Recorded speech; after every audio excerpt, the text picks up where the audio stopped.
Good evening, everyone. Welcome, to our Sustainability and Circular Economy webinar hosted by the University of Newcastle, Australia's Singapore Alumni Network. I am Sanket Botra, the moderator for the day, and I'm the president of the Singapore Alumni Network. So, as a part of the Alumni Network, what we do is we do engage in activities linked to all alumni and all the graduates. We engage, we organize events. Because of COVID now, we have initiated a lot of webinars, but in the past, we have done a lot of physical interactive event as well. So in terms of movie nights, networking nights, seminars, and one-to-one mentorship as well. So please do keep a lookout on all our socials for our upcoming events in the future. We hope to have more webinars going down the line until we are physically able to meet up. So just to begin with the event itself, I would like to invite now the interim Pro-Vice Chancellor and CEO of UN Singapore, Professor Chan. So Professor Chan is actually the experience in terms of the education space, both in local and global education, with deep knowledge of Singapore, China, Vietnam, and Indonesia. She has worked with several universities worldwide to develop joint programs with global companies, employers, and to develop education partnerships around the world. Among many honors, Professor Chan is a fellow of Australian Computer Society, ACS, the chair of Accreditation Committee of ACS, Skills Future for the Australia-Indonesia Centre, AIC, and the past president of the Australian Council of Head of Professors for Information Systems. Good evening, Professor Chan. Thank you, Sanket. Thank you very much for the kind introductions. And hello, everyone. So as Sanket has introduced me to you all, so I'm Caroline James. So I think here we go again, almost 1 year with the title Restriction to Keep the Community Safe and Control the New Cluster of Cases. But Singapore has a fantastic track record, so I'm very, very pleased that I'm in this country at the moment. And with that evidence approach, you know, we have seen we passed this before, and I'm sure that we will pass this again very soon. So I'm so delighted to be able to participate in this alumni organized webinar on such an important topics, which is especially when we're reflecting on Singapore 2030 Green Plan and the alignment with the University of Newcastle commitment on the issue of sustainability. As many of you joining this event are alumni, so I would like to provide a few updates on the university, in particular the UN in Singapore. So despite the pandemic, we have been doing extremely well. This year, the university has been awarded and recognized #1 in the world on partnership to achieving Sustainable Development Goal, which is the SDG number 17. We should be very proud of this achievement as it shows our commitment to partner in achieving the SDG, arguably the most important issue humankind is facing at the moment. And yesterday, it was also announced, which probably is not in that slide because it's very recent, which is the University of Newcastle are among the top 100 of the academic ranking of World University, which is ARWU, if you're familiar with that. And sometimes we call it Shanghai ranking, and a ranking based on the research activity. And we are well recognized in particular in the field of research on the control and automation, water resources, as well as mining and mineral. Again, no doubt that we all be very proud of the university. And you too, as well as the alumni, I suppose. Among all of these achievements, though, we recognize also our increasing significant role of the Singapore campus in Asia-Pacific region. Last year, the University Council has approved the changing status from only a representation office of the UN Australia to become a private education institute. And I was specifically assigned to come over here to realize this changing or this status to the PEI status, which is a CPE approved institution, which allow us to offer our own program in Singapore. And this is a big step for us. So firstly, as part of that, we now have changed our name. This has been taken quite a few process. As you know, It's not as easy as changing the name in the Accra office, but more about getting approval and getting everyone to agree, especially our stakeholders, on the new name. So now UON Singapore will be known as Newcastle Australia Institute of Higher Education. And this has been formalized on the 17th of May, just last week. So that is our name. So we will no longer be confused with the Newcastle UK, because we are Newcastle Australia. And also the next one that's going to be a big thing for us is we're moving out of the current office. We're going to the National Library. The library from the Suntec to the National Library, which is an iconic building, centered in the center of learning. It's located around the best part of Singapore, places that I love the most. Within that, you will find the Raffles City, which is my favorite shopping center, and then the SMU, Singapore Management University, which is the national university based in the city, and the Raffles Hotel, which is a very, iconic hotel in Singapore. That is just to mention a few. There are lots of places that you can think about, the Bugis Junction, the eating places, and everywhere is just in this new space. So it's a very exciting time, and we will no longer just an office, okay? But also are developing ourselves one day, hopefully, to become a fully fledged university in the Asia Pacific region. So I'm with my team, we are designing our location, our office now, and we will be moving to the new location by 1st of October this year. So that's an exciting time for all of us. And I really feel privileged to have the opportunity to be part of this exciting time. And I'm hoping you are all excited as myself in this journey and the new chapter of the university. And certainly, I will certainly keep you updated about the progress of this journey. Finally, I would like to thank you to everyone to have made us proud and contributing to the event. Especially one is the presenter, Professor Seeram Ramakhrisna. He's my dear famous friend who has made me feel Singapore as home. So thank you, Seeram, for that.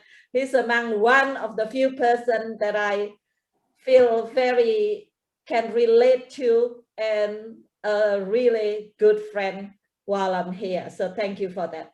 And then we have Michael Long, which is our proud, I call it homemade, graduate or alumni who representing a great success of our alumni. If you think of our alumni, we have brilliant alumni in Singapore, and we keep growing them. So Michael is one of them. But even last week, we heard the announcement that our alumni, Ko Boon Wan, has been selected as the chairman of the SPH. So we're very, very proud of our alumni, and there are a long list of those too. And of course, Sanket and the alumni group, who have put a lot of work and effort to make this event possible. Thank you so much for that, Sanket. And I promise Sanket too that I will try to have a space in the library, new building, where alumni like Sanket and everyone can come and catch up for coffee.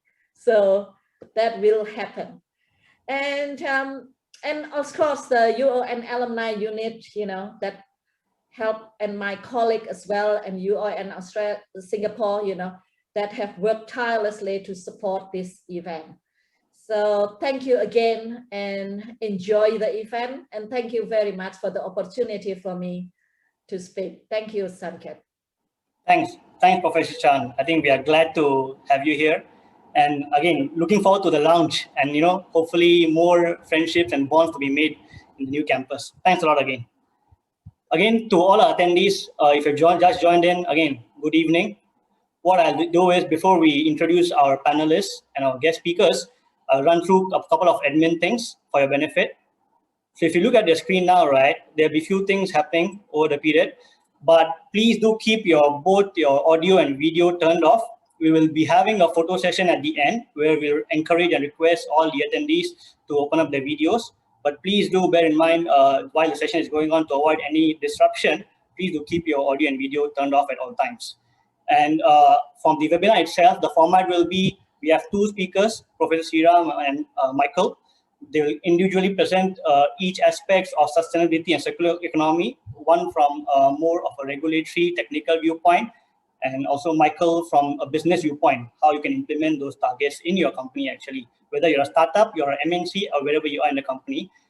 And so that is going to be the format for the evening, but it will end with a very dynamic and interactive Q&A session. So we have kept it 15 minutes each for two speakers, and we have a 20-minute dedicated Q&A session. So feel free to use the chat box of the Q&A below. So if you see on the screen now, you will see a Q&A box below. At any point of the webinar, please do feel free to actually put in the questions, and bear in mind, if when you're directing the questions, it'd be good to have your name.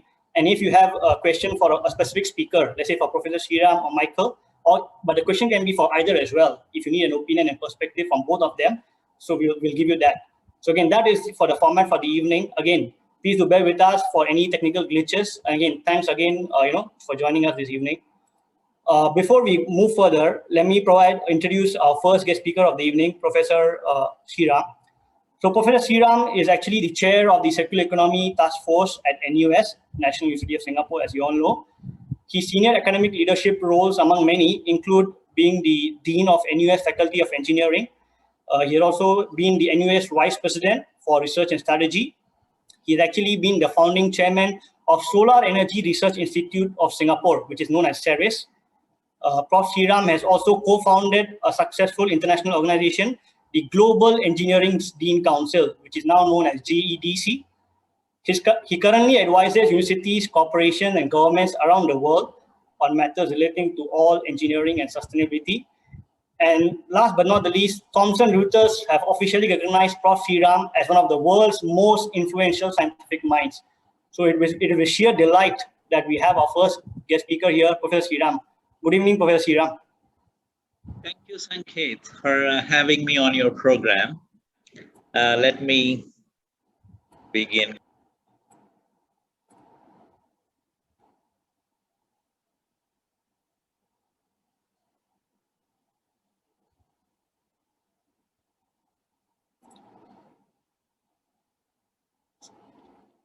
So what we'll do, audience, is that we'll, as Professor Seeram begins, we'll have a poll now. So before we commence the session itself, Prof. Seeram will run you through a poll. Again, bear in mind, this poll is meant to just gain the insight of the audience. What does all our audience members here actually feel about sustainability, circular economy? Where are they in terms of the know-how of this space? So yeah, while we'll pull up the poll immediately. Maybe from our admin side, Tito could help pull up the poll. Well, while the poll is being pulled up, we could say something about the background of this poll. Organizers of this meeting, we discussed how we can relate to you. So we put together about 10 questions. Please take about 1 or 2 minutes to provide your answers to these questions. Well, remember, it's not an examination. It is just to know the pulse. So feel free, whatever you think is the answer, please submit your answers to all the 10 questions. It's your time now. I think I hope you're all accessing the poll survey. The first question is about, do you understand sustainability? Simple answers, yes, no, partially. Second question is, what's your occupation? So that we want to know how we can relate our presentation later on Q&A with you. Third question is about, how do you feel about sustainability? And fourth question is about, are you involved in sustainability directly? Fifth question is another term called circular economy, how much you understand about it. Sixth question is about Singapore's SG 2030 Green Plan. Are you aware of it? Question 7, do you think COVID-19 has affected the sustainability initiatives, either in Singapore or rest of the world, or in your own organization? Question number 8 is, how important is the issue of climate change to you personally? We like to understand how you feel about the climate change. We know we have diverse opinions across the world. Would be nice to know, what do you think? Number 9, which comes close to your own attitude about the current environmental problems we face? And number 10, how willing are you to change your lifestyle to reduce the damage one causes to the environment? Again, these are anonymized poll, so you can answer whichever way you like. There would never be a name assigned to it. They would be aggregated, so we only look at the overall results. We would not be relating specific answers to the specific individuals. That's what Sanket promised me before. He said, Prof, this is completely anonymous. So guys, you can freely express your feelings, opinions about these matters of sustainability and a circular economy. Yeah. So with also, that, I think, like Prof. Seeram mentioned, right? This is again an anonymous poll. Again, there's no right or wrong answer. And for everyone's benefit as well, what we would do is, from our part, once the webinar ends, we'll share the results with everyone.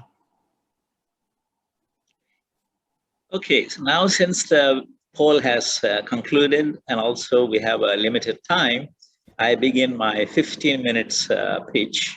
So it is on my part a good behavior to, first of all, thank Sanket for his inviting me to this meeting, also briefing me about it.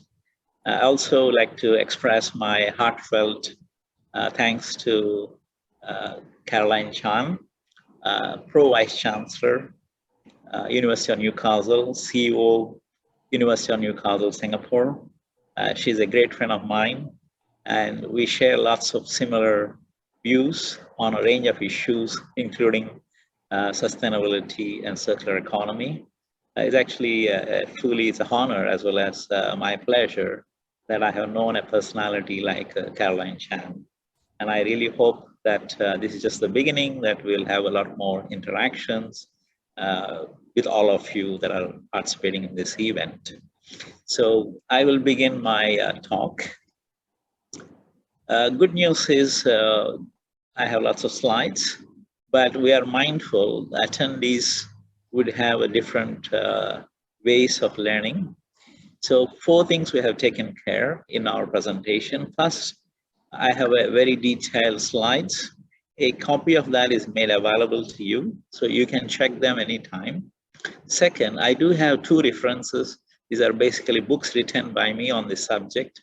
You could collect them later on and then probably read them if you are more interested. Number 3 aspect is I have provided my email address, so you can contact me directly if you need to find more specific answers and I miss in explaining in my presentation. 4th aspect that we care for your time and value your time and attention is we actually set up a Q&A session in this particular webinar so that you could actually engage me as well as Michael Long in terms of sustainability and circular economy.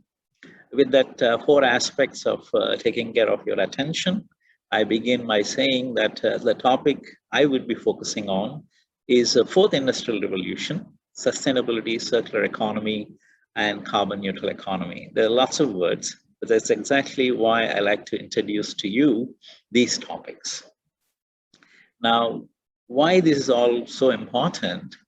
One important telltale sign is if you put together all the manufactured mass, that is more than the total mass of living beings on planet Earth. This particular change in the scale has happened in 2020. Of course, we know 2020, also the beginning of COVID-19 worldwide pandemic, even though it has 2019 beginning as an epidemic, but it has become a pandemic in 2020. But 2020 is also a year, a watershed year, where the total manufactured mass by the human beings exceeds total living biomass on planet Earth. What does that mean? It means resources depletion, pollution to the air, as well as soil and water, oceans, and extreme weathers, biodiversity loss, finally affecting the human health. And that's the reason there is a focus on this subject. An example here, if you look at how long these non-renewable resources that we mine from the earth are available for us to use. Here it provides a number of elements and how long they might last, according to one estimate. And similarly, we have activists like Greta, young people taking interest about sustainability and our way of life, how that impacts the future lives. In this case, she believes the way we produce food and consume the food has to be managed so well so that we will counteract the threats of carbon emissions, extreme weathers, as well as disease outbreaks like COVID-19. Now, here I give the details. All these are available in my book, but idea is last 200 years, human beings progressed very well, had a better quality of life, but they have been pursuing linear economy. That means they take the materials from the ground, manufacture the products, consume them, they dispose them off. And that's why it is causing lots of problems. Moving forward, it is envisioned circular economy is a better one. So in this case, specifically you design products suitable for recycling, upcycling, and circularity. Similarly, at the end of life, you capture these products and you carefully, responsibly recycle them. Not only these things, when you are using the products, you ensure they have as low carbon emissions as possible. Later on, Michael Long will be actually presenting beautifully based on Lenny's real examples how it's being done in the practice. On the left side is the definition in case you want to know. So now history is very important for human beings. That's why I need to, as a professor in the university, I had to show to you this concept is not new. 1713, the first concept of sustainability started. And then later on, you could see several milestones. In 2015, Paris Agreement, as well as United Nations 17 sustainable goals were put forward, against which nations, corporations are measured how well they're actually implementing and progressing on United Nations Sustainable Development Goals. Now, another buzzword that is there in my talk as well, that is Industry 4.0 or Fourth Industrial Revolution. So what are those technologies? I have given a list of technologies: robotics, automation, Internet of Things, augmented reality, artificial intelligence, machine learning, 5G, big data, quantum computing. These are all very commonly known. On the right side, we also have a few other ones like nanotechnology, wearables, intelligent materials, brain-machine interface, additive manufacturing, and materials informatics. Best to give an idea, Elon Musk is known for coming up with the electric cars, but he's also investing in a brain-machine interface called Neuralink, which actually decodes how our minds are thinking and find the information that is necessary for the healthcare of the elderly people. So that's just an example how fourth industrial revolution technologies are emerging. Now, if I overlay fourth industrial revolution against sustainability concept, sustainability also sometimes related to carbon neutral economy. In other words, what we are saying is total carbon emissions to the atmosphere are neutral. That means we no longer increase the total amount of carbon emissions due to human activities into the atmosphere. So in this long diagram, I have superimposed concepts of sustainability and Industry 4.0. So Industry 4.0 started with the Industrial Revolution, 1784. Later on, Industry 0.2, we think 1870. And Industry 3 is about 1969. About 2011, Industry 4.0, as I described in the previous slide, started. Well, the world is not going to stop here. Actually, very soon we will have Industry 5.0. In 15 years from now, we will be talking about Industry 5.0.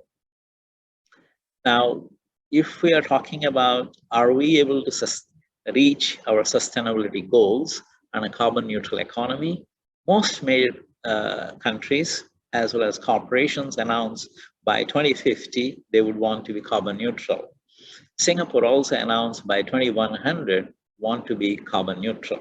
So if you look at it, there's lots of areas where such that can be achieved in food production and consumption, transportation, infrastructure, energy, conservation of the nature, and many others. So I have lots of details there. In view of the time, I would not go into the details, but the slide is there to convince you it's a holistic thinking. Now, coming to Singapore itself, Singapore has announced SG Green Plan 2030, and that would impact the way we're going to conserve the nature, grow our green cover in Singapore.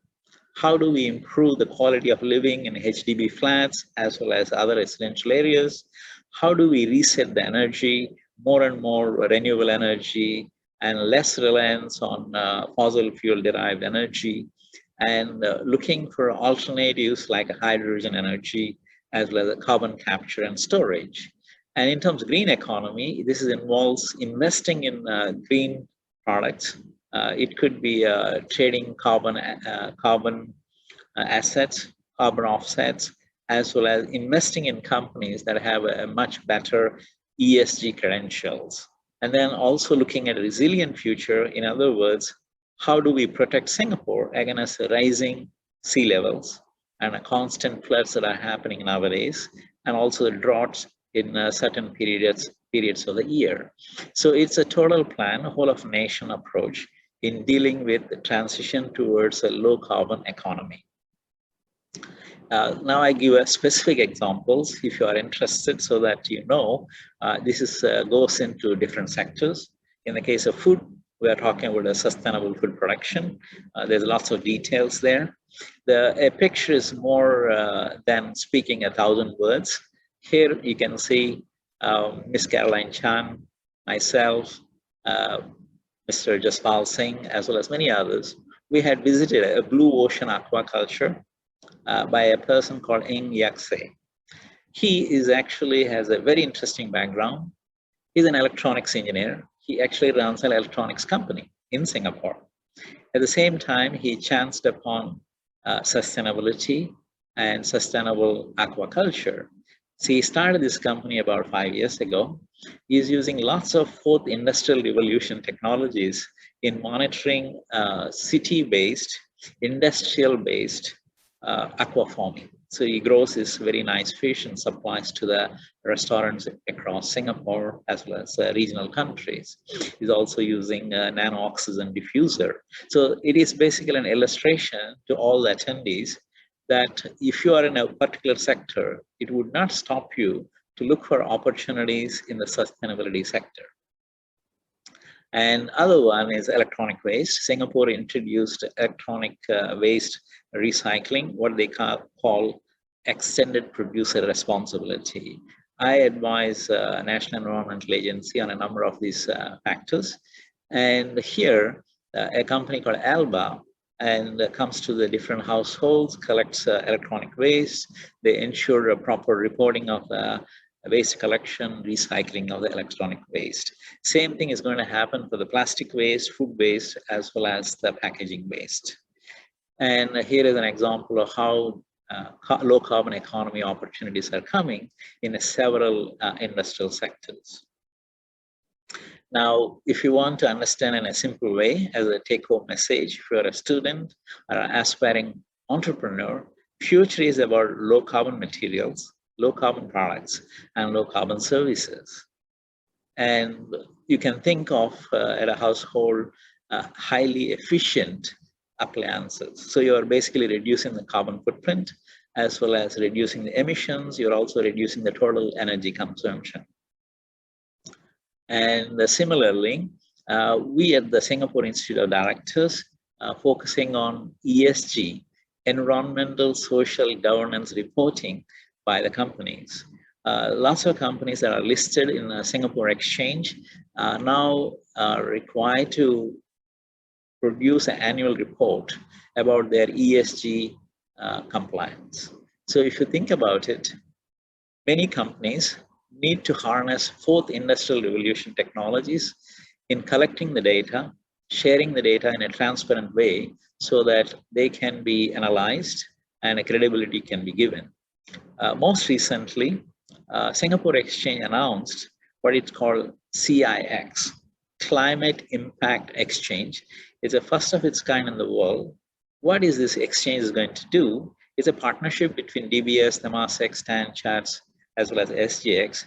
They provide a platform for ESG rated assets that can be traded in terms of carbon offsets, carbon credits. So this is going to change our landscape, as well as the several companies that are involved in large-scale emission, or the companies developing renewable energy, reforestation, conservation projects. So they all can now exchange in terms of carbon credits and make the world a better place.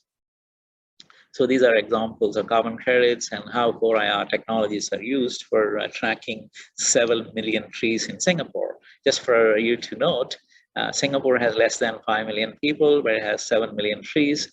Imagine monitoring 7 million trees. Well, that's possible with the most advanced technologies. Now, also financing, nothing is possible without resources, especially investments and dollars. So there is a substantial resources are being set up in terms of green financing, corporate bonds, as well as insurance. All these are geared towards enabling companies to embrace fourth industrial revolution technologies and sustainability direction.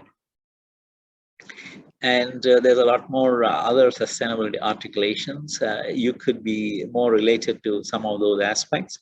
While because of the time is limited, I did not cover each and every aspect of sustainability articulations. So in a nutshell, there's lots of jobs would be created. There's also new economic growth opportunities. In conclusion, I like to say sustainability is about tomorrow's history being made today. And Industry 4.0, carbon neutral economy, circular economy, sustainability are redefining jobs and businesses.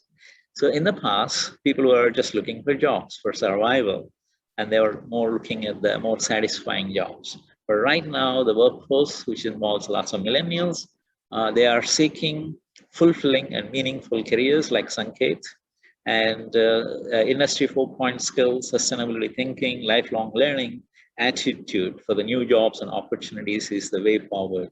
And I'm sure University of Newcastle, with the most updated way of engaging their own students and updated curriculum, new methodology, I'm sure UON will do much better. I'm very happy that you're all alumni of UON. So I guess I just want to say, if we progress in this direction, we could add smart and green in every aspect of human endeavor. So there's lots of them. And finally, a little marketing slide from me. These are the two books I mentioned at the beginning. And if you are interested, you could either send me an email or go through my slides or read those books or engage in conversation with the fellow panelists and other UON colleagues. Perhaps you will find answers you are seeking to get achieved. So with this, I like to say my heartfelt thanks to the organizers of this particular webinar and all the attendees for your time. Thank you. Thanks a lot, Professor Seeram. I think it's just such an insightful presentation. I'm sure our audience here would have a better grasp of what is sustainability the whole so-called the sphere of circular economy. And because these are the two topics which was brought up to us as a committee as well, right? When we are thinking of the topic for choosing the webinar, everyone has a subjective view of what is circular economy, what is sustainability. Does it have to be only government driven? Does it have to be a company driven activity? And how do we evaluate such targets, what we set? So I'm sure your presentation would have been very insightful for our audience and would have provided a very deeper and sharper perspective of what these two topics cover. So without much ado, what I would like to do now is actually invite our second speaker here. So Michael Long, just a brief, what Caroline just mentioned earlier, right? Michael is what we call, I'm a football fan, so we call it homegrown talent. So Michael is truly a homegrown talent of the University of Newcastle, and we are proud to have him as one of the speakers today. So Michael is currently the head of sustainability Asia for Lenny's. Lenny's is a multinational corporation which is involved in the construction, property, and infrastructure development space. It's headquartered in Sydney. Michael is based out of Singapore, and he's a qualified environmental scientist for over 2 decades. So working in regional and global roles, Michael has gotten the opportunity to apply his expertise across the ranging climate change resilience, carbon reduction management, and responsible investment more than everything else. Because as we move forward, right, in terms of what Prof. Seeram just mentioned, the financing climate as well is already changing and will change at a very rapid pace in the time to come. And with Lenny's now committing to be a 1.5 degree aligned company and to create $150 million worth of social impact by 2025. So we would like to hear from Michael, how has he gone about, setting this target, and what is the execution path to achieving these targets? And I would say aggressive targets, but I'm sure Michael can do it. So with that, I would like to give a warm welcome to Michael. Good evening, Michael. Hello, Sanket. For some reason, my camera is not working suddenly. I don't know why I wasn't. Can you hear me okay? Yep. You sound good and sharp. Thanks. It's just not letting me unlock. But look, I'm happy to present like this, and hopefully this technical glitch will go away, and I can, and maybe before we start the panel discussion, I'll quickly log in and back out to see if this video starts. Surely. What we can do is, so maybe you can start with the presentation. Let me liaise with the admin side, and maybe they can help you with the switching on of the video. No problems. Thank you. Thanks, Michael.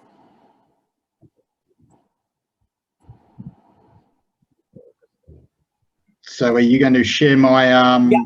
So you can actually, I'll be granting you the rights access to control the slides. So you can just tap on the screen once, and once you tap, you will immediately get the access, and then you can move on at your own pace. Well, okay. So look, I think we've jumped into it. Look, thanks for having me, Professor Seeram and Caroline and Sanket and the University of Newcastle. I'm sorry I'm not presenting at the moment visually, even though I am here and present. Look, just to give you a bit of an introduction, it was great to hear from Professor, to hear the background about circular economy and the fourth industrial revolution, and really the degree of change that's transforming the world. So what I'm going to do is probably bring some of these macro aspects down to the ground level and bring them down to Singapore as to where we are. So a little bit about our organisation, Lend-Lease. We're a global real estate organisation. We essentially look at finding land. We do master plan urban regeneration projects. We find the land, we invest in it, we master plan, we design, we develop, we construct, and then we go right the way through to taking a long-term investment stake and an asset management and investment management and funds management business, okay? So that's what we do. So why is that important? Well, that's important because when you look at those different types of business, you can see that essentially we're a vertically integrated company. And why that's important is that basically what we create, we have a long-term investment hold in that for 30 or 40 years. So what that means is that the sustainability essentially of what we design and create is what we're left managing. So it's in our own interest to make sure that what we create is sustainable, but as well as that, we take capital from other funds, pension funds, sovereign wealth funds, to actually invest in these kind of developments. So to bring it down to earth, by 2050, 70% of the population will live in cities. Currently, that's about 56%. And also by 2050, 60% of the new urban settlements are yet to be built. Okay, so there is a lot of urban regeneration about to take place in the next 30 years. And therefore, you know, it really brings it back home to us as to what we create today will still be here in 2080. We'll still be here in a climate change world. We'll still be here in a post-Paris Agreement world. Okay. When I am going to focus on the built environment sector, the reason for that is that's my background. But the built environment sector is quite material. So it is responsible for over 40% of the world's global greenhouse gas emissions, 40% of the world's solid waste, 12% of the world's water, 5 times more pollutants than air buildings are responsible for, and buildings consume over 1/3 of the world's natural resources, okay? So how we treat the built environment and how it plays a role in SG 2030 is fundamental. My background, as you heard from Sanket earlier, I'm an environmental scientist by trade. I've come up all the way through the early days of environment and the early days of management systems and contaminated land and environmental impact assessments, right the way through to where we're now talking carbon trading, social impact, financial proxies for social response and so forth. So the world of environment and social impact and community engagement has certainly become more sophisticated. This is the global emissions by sector, and this is where you can see how the built environment plays a role in that, okay? Another thing to remind ourselves on, and I'm not going to get too caught into the detail, the science of climate change is fundamentally we can see where we are today, and these different coloured lines indicate different climate-related scenarios, okay? So under certain parts per million concentrations of carbon dioxide, these are where our world is projected to go. Now that 4 degrees C, that is equivalent to an RCP 8.5, which is a representative concentration pathway of 8.5, which essentially means like a business as usual, or we don't really change what we're doing, okay? So these different climate-related scenarios, and when you hear of things like Task Force for Climate-Related Financial Disclosure, which is like a financial mechanism of testing organisational resilience to climate change, we start look at doing climate scenario testing. So we look at what's our business look like under a 4-degree world, a 3-degree world, a 2-degree world, and a 1.5-degree world, okay? So this is where you start really looking at resilience of organisations. Another thing to keep mindful of in our organisation, there's one aspect of you when you're talking to leadership in business, and you can talk about the moral imperative, the environmental imperative about why we're doing what we're doing. You can also talk about increased legislation and compliance, but you can also talk around carbon pricing starting to come into economy. And some people respond well to legislation. Some people respond well to social and environmental and moral and ethical drivers. And some people respond well to what are the financial implications to my organisation. And all these factors are important. And these are the kind of things that we start mapping out over the world, and these are becoming increasing. And with the world being a global economy, just because you're based in Singapore does not mean you're not exposed to carbon pricing in Europe, in Asia, China, Japan, because we are a global economy. We do source our materials from those locations. We may sell our products in those locations, okay? So what are we doing as Lendlease? So we've been on a sustainability journey since about 1960 when the company was founded. The company was founded by quite a sort of philanthropic, someone who really, I guess, gave a high level of precedence to environmental equality and the legacy we leave, as well as our social impact and valuing employees.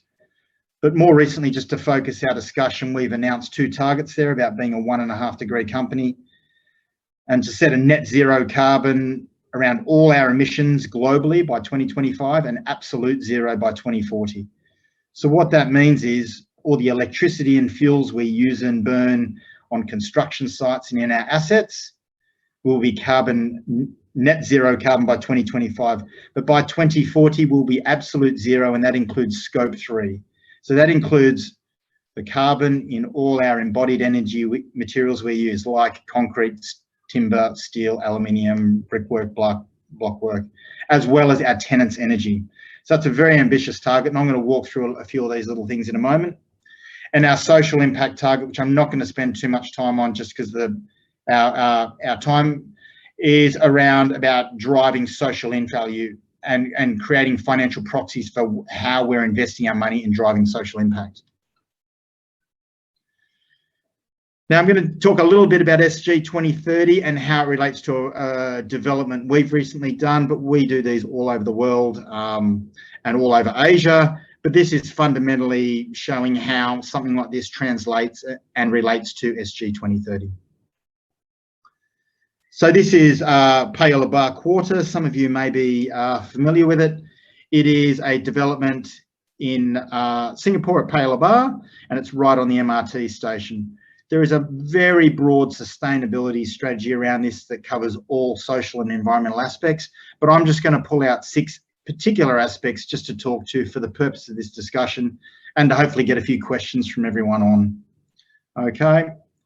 So PLQ is a mixed-use development. It contains 3 commercial towers, 5 residential towers, and a retail centre based on Paya Lebar MRT, which has 2 lines, and right on the PCN as well. So the first thing I want to talk about is, you know, you see there in the bottom, the green plan talks about green commutes, okay? So this is the first place I've been to in Singapore where we have a full end of trip facilities. You can see the photo in the bottom right. That's the MRT station to the right there, the MRT line. You can see the large covered public domain, but you can also see the end of trip facilities.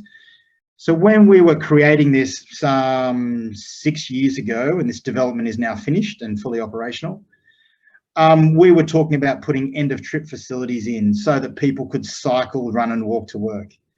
And I'll be really honest with people, when we were suggesting putting these things in, there was very little appetite for these things, even amongst our own employees, going, who's going to cycle to work? Who's going to walk to work? It's too hot.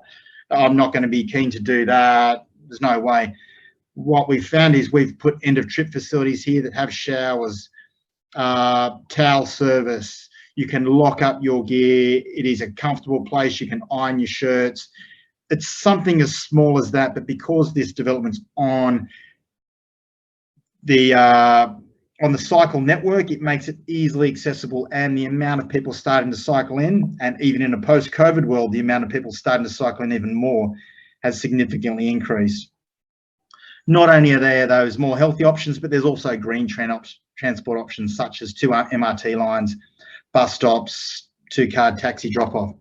So a key thing when they were looking at Paya Lebar is it's intended to be a business improvement district. So what that means is URA is seeking to expand the CBD of Singapore so that you have multiple CBDs around the core CBD. So what that fundamentally tries to stop is everyone merging into one part of the country for 9 hours a day and then everyone moving back out. And we all know that that causes huge amounts of congestion, huge inefficiency into local economy and transport, as well as air pollution, as well as it really impacts cost of living of people because obviously people in key employment roles can't get access to the city.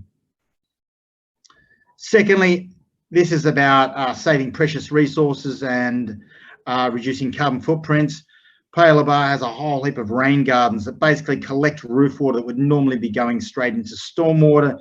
These things are actually collected and run all through these beds, right through the centre of the development, which not only feeds all the gardens, but actually cleans the water. And this development was awarded the first PUB ABC water certification for a private development in Singapore, okay? So there's no other private development at the time that have done this. And actually, when you go there, you can really feel it in the dynamics of how the place operates when it's raining. And this is a little bit of an idea of how the strata is built beneath the public domain and then in dry condition and wet condition. So it's actually there to make biodiversity part of the public domain, but also have that biodiversity serve a function in terms of water treatment, okay? I am running through these fast, but it's a very broad subject. City and nature, create green, livable, sustainable homes for Singaporeans. The development here were all platinum rated assets that we created under GBCA Green Mark V2. Not only that, we really try to push the boundaries of sort of biophilia, not only in facades, but actually public domain. There is over 30% of the area is actually natural environment space. And when you look at the site, it is a very compact site over 2 blocks, but you'll see the amount of publicly available open space. So it's one thing to look at biodiversity in the city, but it's another thing to make sure that biodiversity is publicly available and accessible. Okay, and these all things also contribute to aspects of climate resilience when you look at urban heat island effect. School and community, I'm not going to spend too long on this, but you can see this bit down here about strengthening green efforts in schools. Well, as part of our the development, we created an online learning portal around sustainability in partnership with the schools so that school kids can log on and actually learn about sustainability. It's not a promotional exercise of the development, it's actually an educational tool on learning how you apply sustainability in the built environment. Okay, and there's the live link there that people are welcome to look at. Fifth, when we talk about circular economy, circular economy, you know, across the real estate portfolio is a challenge, whether it be in construction. In particular in retail, you know, the average recycling rate of a retail centre is sitting in the 20% mark.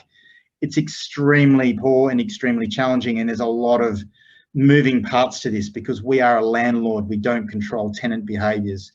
So a couple of things in here, we've got food waste and green waste biodigesters in all our retail malls, including PLQ.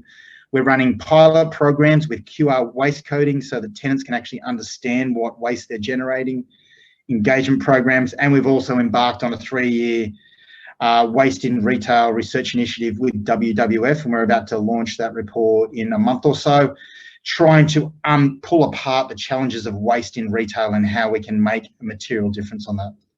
And finally, last one, we undertake detailed climate resilience assessments in the design and operational phases of all our developments. This is only a snapshot. I'm not going to have time to go through it all, but this report is publicly available online. If you look at Paler Bar Quarter Sustainability, you'll see a detailed climate resilience report.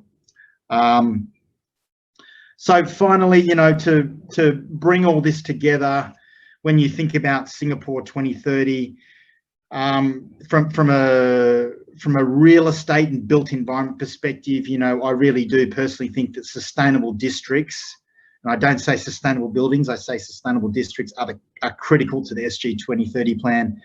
And there's some key particular factors there about looking at more master plans so you can look at more holistic, deep changes through green infrastructure, challenging the sector, really raising the bar on people who are trying to look at developing these places and in climate resilience, in circular economy, in green infrastructure, and actually really trying to look to more climate positive districts and really partnering with GBCA, BCA and the universities around embodied carbon and climate positive type solutions. And that's probably it.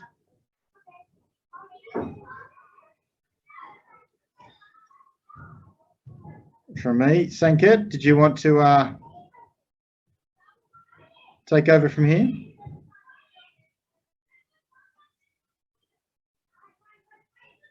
Yeah, probably, since we are on the panel, and I think Michael and we can start taking the questions. So yeah. Again, thanks, Michael, for providing you know, insights and valuable, you know, target initiatives and target execution philosophy as well. You know, that is, I would say, a good benchmark. Like Prof. Seeram mentioned, we already have abundance of questions popping up. So what I would do is I'll get the access to the slides. Yep, Q&A. Bang on. So what I would do is I would run through a few questions to get perspective from both Prof. Seeram and Michael as well. Some questions are directed for one of you, some for both, but please feel free to jump in at any point of time.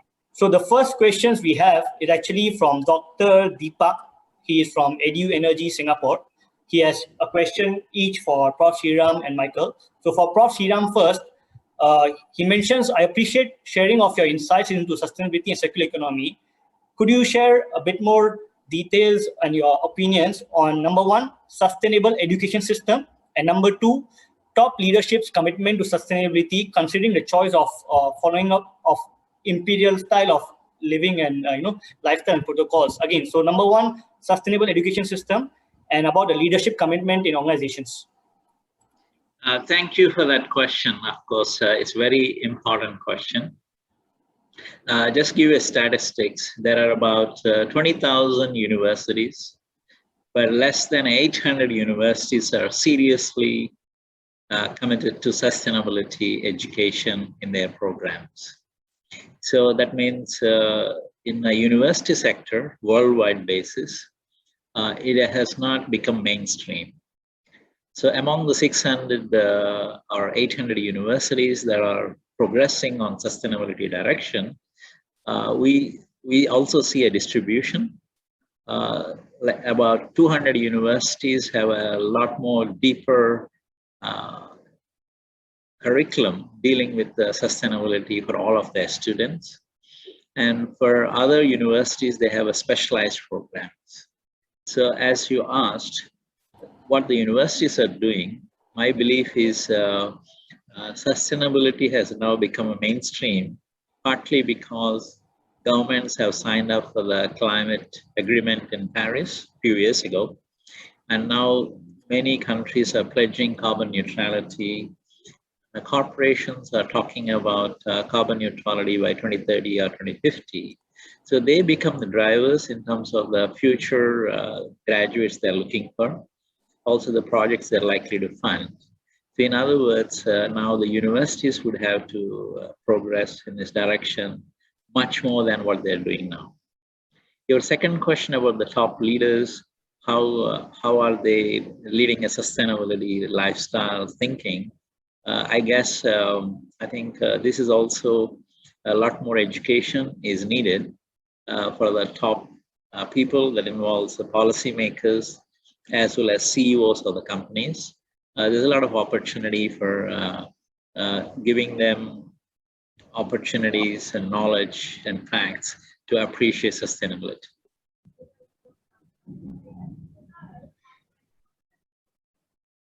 Sanket, you're muted. Yeah. Sorry, so sorry.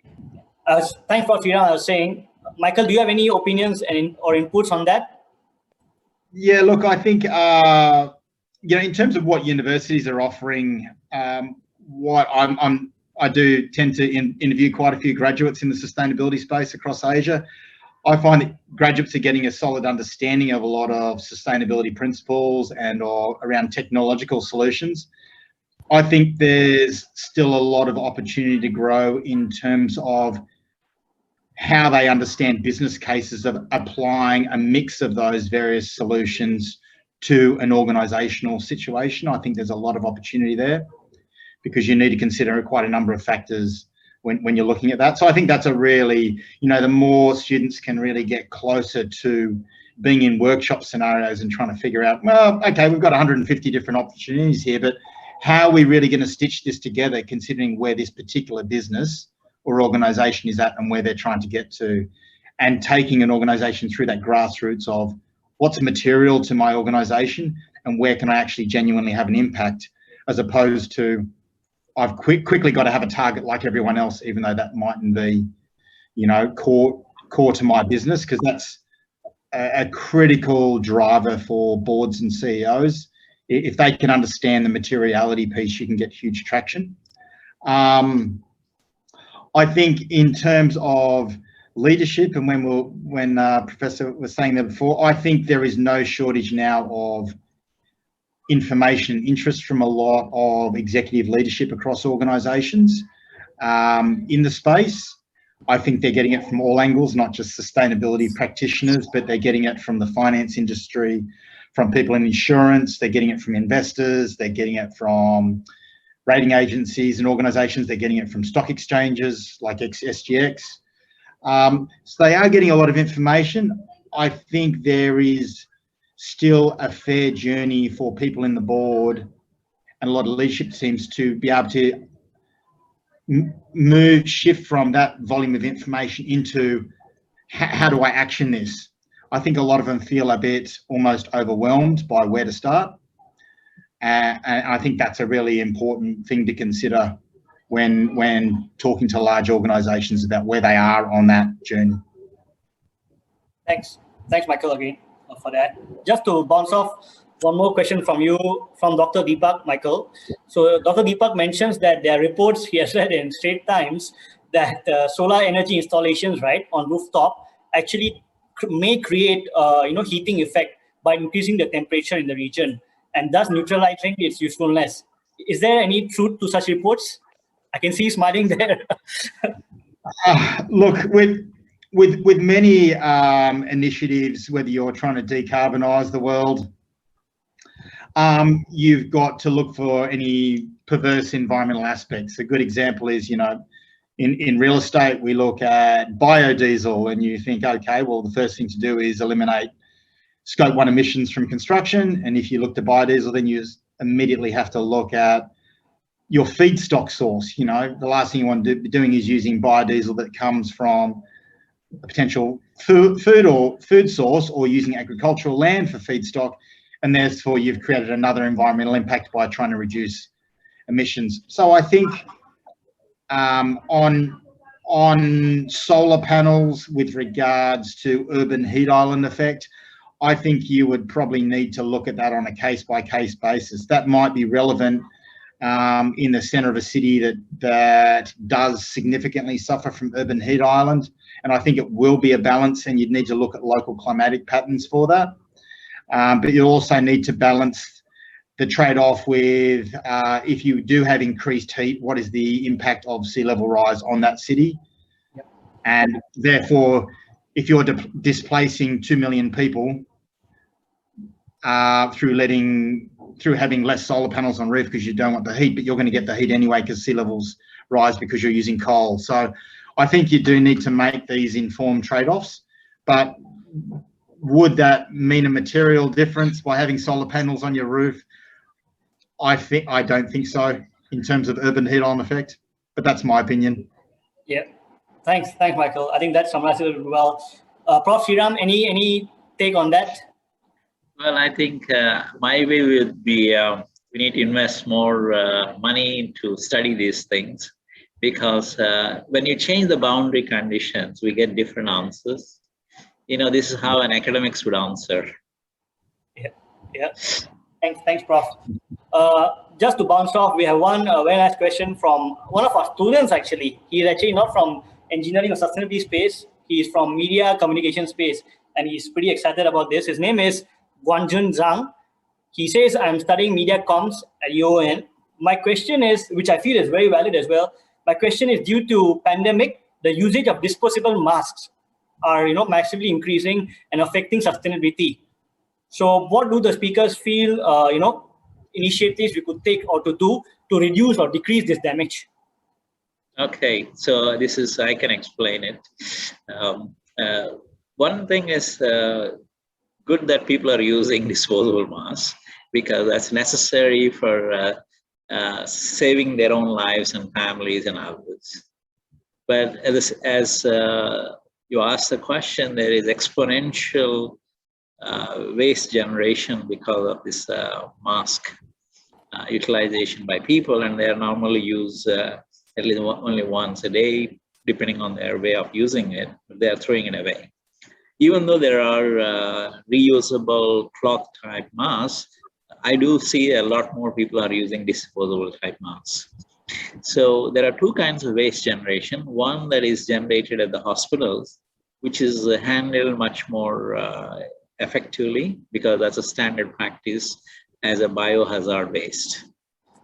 But it is used by people and thrown away through the households or on the streets or the shopping malls, that goes as a normal waste. So now, Singapore is probably different. Rest of the world, waste management practices are different.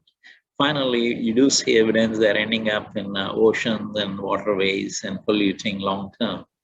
The only solution, I believe, is we have to find a way to use biodegradable disposable face masks. So such masks can be made, and I'm sure they are the best one to buy.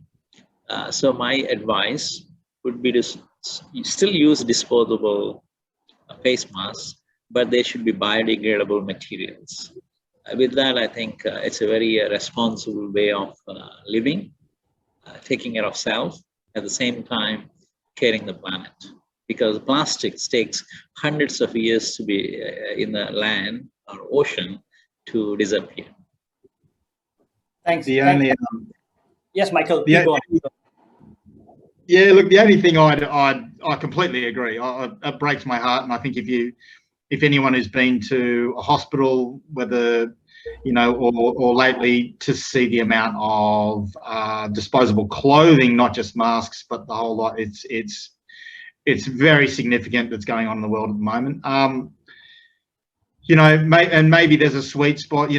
Professor's talking about circular economy, and I do think about extended producer responsibility. I do think there should and will eventually come a time in the world where, if you create anything that's disposable, you have some kind of ongoing responsibility to take that product back, and that might not be straight into the most recycled, still into a high value product, but at a minimum to be taking that back into managing that and ideally trying to reclaim as many products out of it. So, my preference would be a mask that is slightly more expensive, but if people kept those disposable masks and they got back half the value of those when they took their bag of 50 back that were dirty, and that becomes then more almost no different than a container deposit scheme. But it means that the people creating these huge volumes of disposable product have some kind of ongoing responsibility for that waste.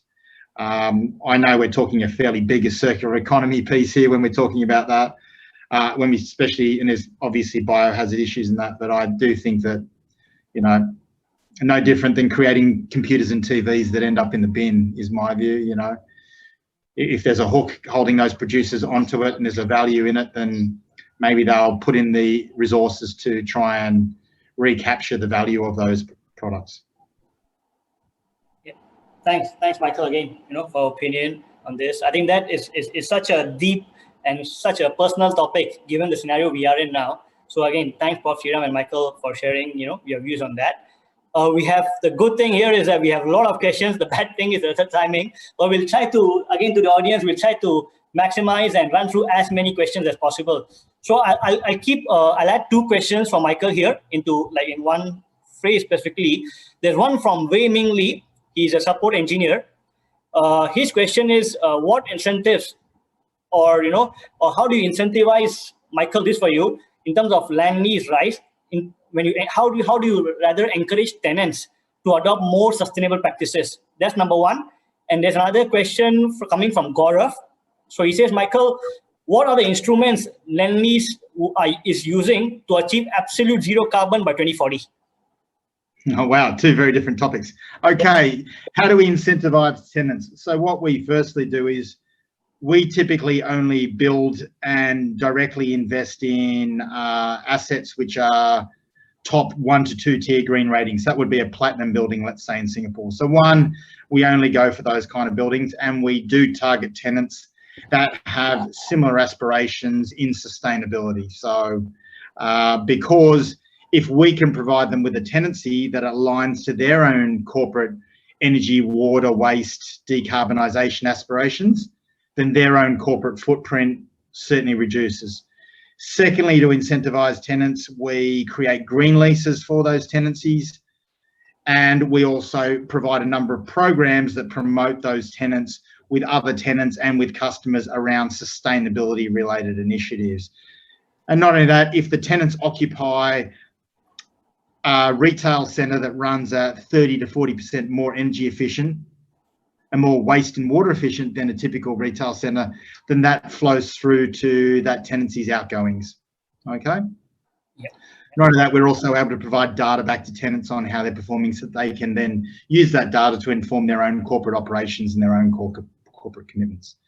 The 2030 targets, yes, they're very aggressive, they're very bold. For a real estate organisation like us, it creates two huge challenges. One is, how do we use construction-related products and materials that have no carbon in them? In other words, they're generated using renewable energy and have no embodied carbon. And that's upstream, and downstream, we look at tenants.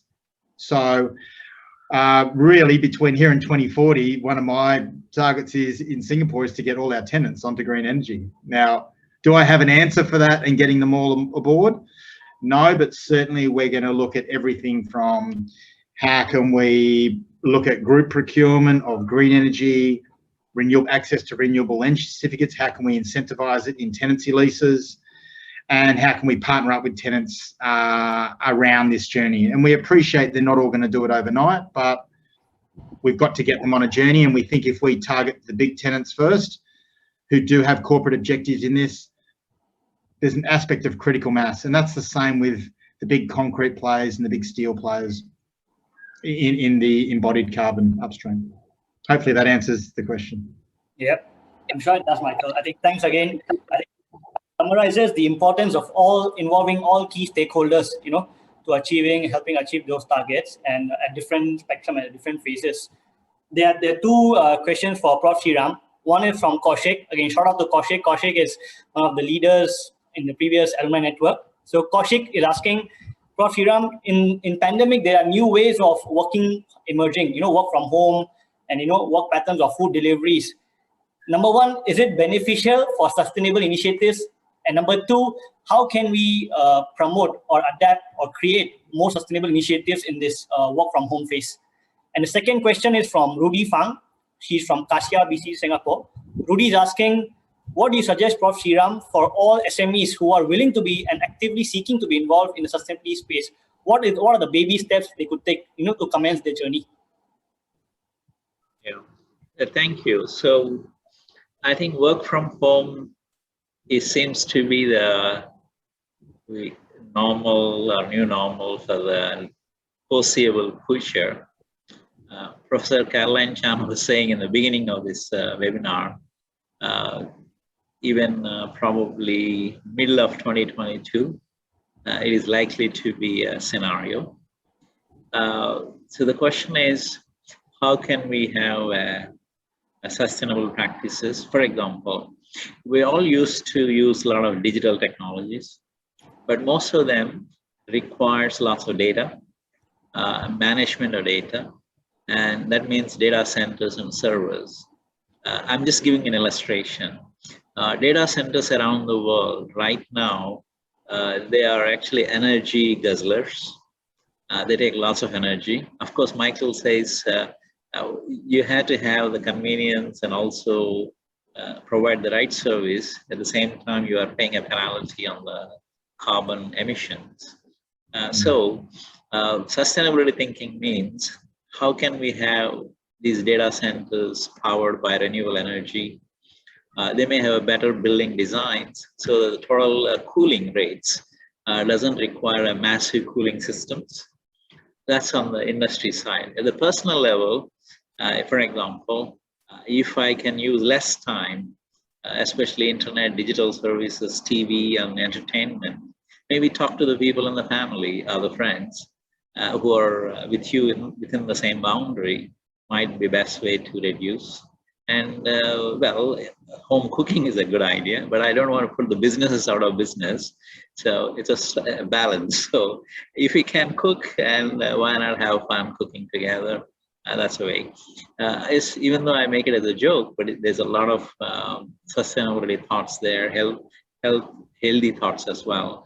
By the way, I just want to flag, while we are saying about stay home working, but we also notice there's a lot of mental issues among all age groups. So people going out and having a workplace or other interactions have a de-stressing effect somehow. But stay-home based work seems to have some mental health issues that has been reported. There's an increase in the number of mental health issues. So I think we should not tilt the balance too much in one side. I think humans take time to adjust to the work styles as well as the lifestyle. So we should go gradually. So in terms of the follow-on question, Sanket, what's the main focus of the question? So the focus, Prof. Seeram, here is Rudy is asking us, how do SMEs who are keen and actively looking out to venture into sustainable initiatives, right? How should they kickstart the journey? And this Michael can chip in later as well. So how should they commence their journey towards setting the sustainability targets and achieving them? Yeah, very, very good question. I think if you're an SME based in Singapore, looking at how the geopolitics is evolving, as well as how the supply chains are being redrawn, SMEs have to definitely dovetail with the big boys, that is basically the MNCs or local LLEs, where they're setting the directions in terms of their supply chain, the kind of raw materials or services they want to procure. At the same time, how they're actually going to sell their products and services. So in other words, SMEs and MMEs have to understand the vision and also the directions being set by the bigger companies. Yeah, and if you are contributing to their value chain or supply chain, you internalize and then come up with the way your company can play a role. But you are not actually involved in that, but you are an SME by yourself, but you have your own niche. Then the question is, can you leverage some of the incentives that are being put forward by different government agencies? You could actually align yourself to those and then see how you can leverage those incentives. And you are a technology entrepreneur. I know many of them. In fact, some of the attendees are tech entrepreneurs. I'm actually guiding them, some of them. So I know they are into these incubators across Singapore. They're coming up with new technology solutions. They take these ideas from the universities or polytechnics, and they're co-innovating and co-creating solutions and then scaling it up. So my advice is, depending on your own SME scenario, you could take one of these routes. Yeah. Thanks, Prof. Seeram. Michael, any takes or any suggestions, recommendations for the new startups and SME especially? Well, I certainly agree with everything Professor Seeram has said. Look, the only thing I'd add would be, for startups to, if they think they've got an idea or a product that they're looking to grow and further develop, or a service they are, the key thing first, I find most important, is to make sure they've actually caught up with their potential customer, to make sure they really understand. So, it'd be like someone coming to Lend-Lease saying that they've got a new building product, but if I said, we don't use that kind of building product anymore, we used to use it 15 years ago because there's a new facade design that everyone's using now, let's say, then they may have spent a lot of time on developing a product that's not actually a demand for. So I think, it's really important to make sure you're understanding how whatever product you're using, that there is actually a demand for it, and then how a low carbon solution or a more circular solution of that product would be uptaken. And you can get that information just by having a 20-minute coffee chat with anyone in whatever industry. It's amazing how much information you can get from someone over a cup of coffee, just to ask all those kind of questions that might sound silly, but they could save a small company months of work and a lot of money. Thanks, Michael. Again, we are running slightly short of time. Again, I will apologize to Garrett, there's David, Nisha. There's a lot of questions pouring in, which it seems that the insightful presentation by both of you, the speakers, I think have given them a new dimension, a deeper perspective as well. But I'll just sneak in one question because it's career related, and I'm guessing this person is a millennial. So this question comes from Namnita Sunil. Hi, Prof. Seeram and Mr. Michael. Appreciate your sharing today. I'm currently working in oil and gas sector, and your comment on millennials looking for meaningful careers, right, hit the nail on its head. What would be your one advice you would be looking to give them for making that career switch? Because I personally feel the opportunities are fewer than many. So what is that one suggestion you would like to give? Professor Seeram first. Thank you. I know it's not an easy time from especially new graduates, because it's a tough time for the companies as well as the graduates. And of course, those who are already in the career, but it's also testing times. So my empathies are with you. One way to, if I were you, what would I do? I think I would look out for areas that are related to me, but I don't have already a prior degrees in it or exposure, and pick up those skills and then prepare for the future opportunities. So even within the sustainability space, for example, in oil and gas sector, many of these big major oil companies are also investing now in a renewable energy. So you see how you can think about it, or carbon trades, carbon offsets. Again, they're also looking at how do we really find these assets, can be certified, traded. That requires a lot of understanding. So you could be the professional with that knowledge providing the service to the bank or asset manager or the actual company that is trying to buy or sell, or you could be setting up your own business in that direction, provided your situation allows that. My suggestion is, since you asked this question, I imagine you're in your late 20s to 30s. So I think it's not a bad time to start thinking about being an entrepreneur. But doesn't mean you have to completely switch, but you can start thinking about it. And then you will be surprising yourself. Michael, thanks for Seeram. Michael, any last few words of golden words of suggestion or recommendation? You being in the space. Yeah, look, I was giving some similar advice the other day on a university kind of master of planning discussion. Look, the first three things I'll do, and they're not necessarily specific. Sustainability is absolutely a growing market. We are professionals in my industry, and even in my teams, I'm struggling to keep good people because there's a lot of opportunities starting to come up in the space.